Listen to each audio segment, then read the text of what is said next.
ചെയ്യുന്ന രീതി കാണിച്ചു തരാം.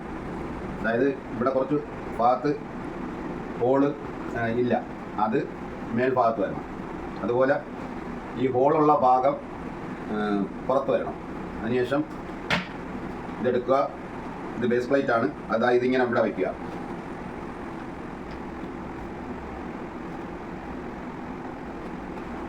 ഇതേ രീതിയിൽ കൊണ്ടുവന്നതിന് ശേഷം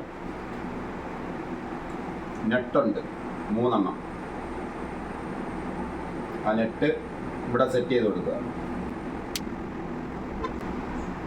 ഒന്ന്, രണ്ടാമത്തത് ഏറ്റവും മുകളിൽ,